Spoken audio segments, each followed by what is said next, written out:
Hello, my friends. How's everyone doing out there? Always like to start the video with a rhetorical question that nobody can possibly answer. I mean, I guess you could leave a message on how you're doing in the comments, but by the time I get that and read that, you could be doing totally different. And it is June. It is actually partway through June. It's the 12th today. And it's pretty chilly out. This is crazy. We're like just a couple degrees away from Ollie needing a jacket out here. But I'm not going to complain because I'm sure all the dog owners can agree that midsummer temperatures are not the easiest to take care of your dog. Usually by July, can't even walk the dogs past 10 a.m. because it's too hot. So you know what? I'll take a nice cool morning in June anytime. So what I wanted to chat a little bit about today is puppies and small dogs, and how owners often let puppies and small dogs get away with stuff that they wouldn't let an adult dog get away with, or they wouldn't let a larger breed dog get away with. And I'm sure we've all seen this kind of stuff when there's like a full adult Chihuahua at the end of the leash barking and growling and lunging, and the owner's like, oh, they think they're a big dog, or oh, he always acts like this, and everybody sort of brushes it off. And then I always pose the question, what if that was a Rottweiler? What if that was a large breed dog at the end of the leash lunging and barking and spit flying everywhere? Everybody's okay with that? Everybody's just going to be like, oh, he just thinks he's a tough dog. No, man, no. People do something about that because it's dangerous, it's risky. It's certainly amplified when it's a big dog, right? Nobody's ignoring the Rottweiler lunging and barking on the leash, but people see the little Chihuahua lunging and barking on the leash and they just go, oh, that's how those little dogs are, those little ankle biters. Like even that stereotype term, right? Ankle biter. That suggests that all these little dogs do this behavior, that it's just a little dog thing, like they can't control it, like this is just what happens, which is absolute nonsense. The honest answer for why so many small breed dogs are poorly behaved, because I get that question a lot, is because of the owners. It's the owners allowing this behavior to happen. It's the owners not disciplining their dog or giving their dog any leadership or structure. It has nothing to do with the small breed dog. It has everything to do with the owner. So let me share a little story, a little anecdote with you. Way back when Chickpea was the little puppers, I think Chris and I had her maybe 3 or 4 days. Her brother Matt comes over and he wants to see the new puppy. So I've got her leash on because of course I do, I'm a dog trainer, and I had leashes on in the house on all our dogs when we first got them, whether they were a puppy or whether we adopted them as adult dogs. Little leash on in the house for control. Also, most likely the way I'm going to correct a behavior or discipline my dog is with a leash correction, little pop on the leash, right? So I got this little tiny leash on, and my brother-in-law comes in the front door and Chickpea's excited, so she jumps up on him. And I give her a little pop down on the leash, right? I've got to give her some feedback that we don't do that behavior to people. And my brother-in-law's like, hey man, she's just a little puppy now. She doesn't know. Exactly, she doesn't know. I have to teach her. And I said to my brother, when exactly would you like me to tell her? Do you want me to wait till she's 6 months old, a year old?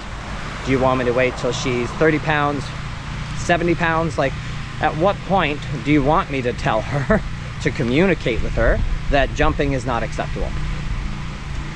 And a lot of people give puppies the puppy pass, how I like to refer to it. Just a puppy. Right, just a puppy. And at what point do you want to teach your puppy? I want to teach my puppy the very first time they do a behavior. I want to teach them. Nope, we don't do that behavior. If I allowed this to go, let's say I let it go for 6 months, and then I'm going to discipline my dog for this behavior, that seems quite unfair to me, because now, in a way, I've allowed my dog to think that this behavior is acceptable, and now I'm going to intervene and all of a sudden explain to my dog, no, not acceptable. Sorry that I sort of duped you and let you think that this behavior is acceptable, but it's not. And I think that a lot of small breed dog owners also give their dogs a pass because they're small. How many times do you guys think that I have picked Ollie up? If you said like 0, you'd be pretty damn close. I mean, the only time I pick him up, if I absolutely have to, like his crate in our van is up on top of the other dog's crates. There's no way for him to leap up into there, so I will push him up in there, like I'll help him in there. But other than that, even when I go to the vet will say, can you put him on the table? Sure, I can. And I pull the chair over and he jumps on the chair, and then he jumps up on the table, and the vet goes, oh. And I go, yeah, his legs work. When he's too old to jump up on the chair and the table, I will absolutely pick him up. I have never carried him around. I don't pick him up. That's honestly why a lot of small dogs have problems. They're treated differently than larger dogs. They're coddled, they're babied, they aren't disciplined properly. And that's where a lot of these issues come in. And I think people give puppies and small dogs a pass. And if you're trying to be a good owner and want a well-behaved dog, can't do that. That's not really fair. Just allow the dog to do whatever it wants. I mean, we don't get to do that as human beings, right? And there's rules for dogs too, right? I mean, there's bylaws. Got to have your dog on a leash out in public, right? I mean, there's just rules because that's the way society works, right? We all want well-behaved dogs. To give you an example, my parents got a dog 2 years ago. And do you think my parents have listened to one iota of advice I've given them? No. I mean, they're in their late 70s, early 80s, so of course they're not going to listen to their son, right? That's not the way advice goes. Parents to children goes parent to children advice, not children to parent advice. And if I'm being quite honest with all of you, which I always am, their dog is horribly behaved. Very sweet dog, don't get me wrong, very sweet dog. I like their dog, but terribly behaved. And even my aunt will not go over to my parents' house anymore because she says the dog jumps all over her, won't leave her alone. This is what happens. People don't want to come to your house anymore if you have a poorly behaved dog, right? These are the things that will bleed into your life. And I think that happens a lot. Like I said, with the puppies and the small breed dogs, they get a pass because they're small. And my general advice to sum this whole video up is don't. Don't give your puppy a pass. I mean, you're going to be fair when you correct your puppy, right? You don't have to be as firm, most likely, with a little puppy as you might with an adult dog. But you've got to give some sort of consequence. I don't care if it's a little squirt bottle with some water if they jump. But as soon as they display a behavior, that's the time to address the behavior and teach your puppy or your dog. Maybe you've just adopted an adult dog. I mean, if I bring the dog in and it goes to jump on a guest, I got to correct that behavior right away. I've got to let this dog know this is not a behavior that is going to be acceptable in our lives together. But don't give a puppy a pass. Don't treat a small breed dog differently than you would a larger breed dog.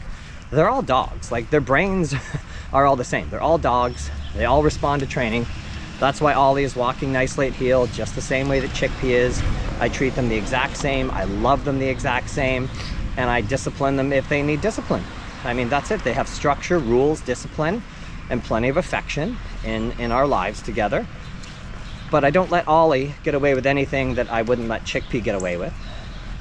They're the same. 70 pounds, 7 pounds, doesn't matter to me. They're dogs. I want them to be well behaved. Anyway, that's our little tip of the day. You know, don't treat your dogs differently. If they're a puppy, that's your chance now to start teaching this puppy that certain behaviors aren't acceptable versus waiting until the behaviors have become ingrained and they become a habit. And don't treat your small breed dog any different than you would a larger breed dog. You're doing them a disservice. All right, guys. Hopefully that's a little bit of guidance and advice you can take and implement in your life with your dog. That's it for today, and I'll see you in the next video.